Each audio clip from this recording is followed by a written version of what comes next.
il ressort que les détenus susceptibles de bénéficier de la mesure de liberté peuvent être classés en 3 catégories.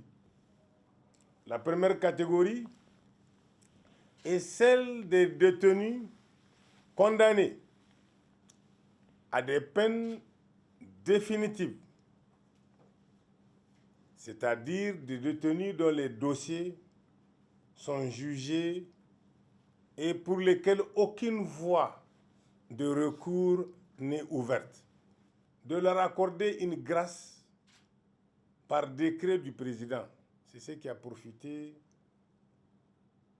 aux 4 détenus condamnés, à savoir le général Saliou Suleiman, Issifi, Ambali et Amadou Hassan Shekaro. Leur situation a été prise en charge par un décret accordant une remise gracieuse de la totalité des peines qui leur restent à subir.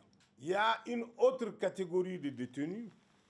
Il s'agit de détenus dont les dossiers sont jugés, mais qui ne sont pas définitifs.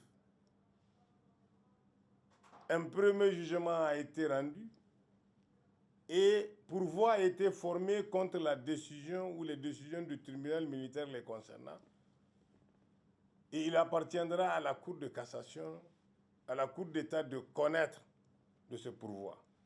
La seule procédure possible pour cette catégorie de détenus, c'est la mise en liberté provisoire.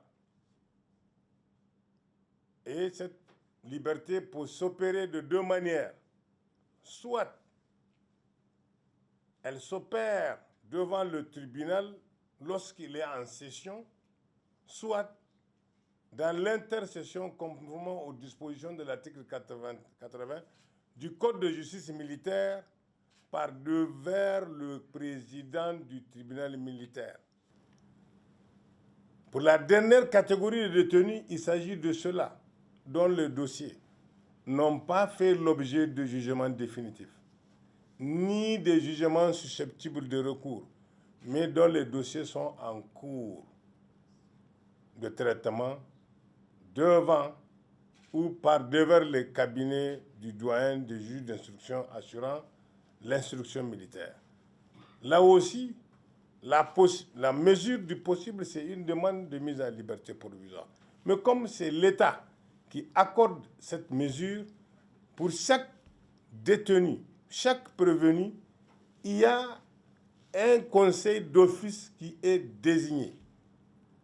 Et puisque c'est l'État qui, par voie d'autorité, doit le faire, là aussi, on a opté, dans le cadre de cette mise en liberté provisoire, par la levée des mandats de dépôt concernant tous les détenus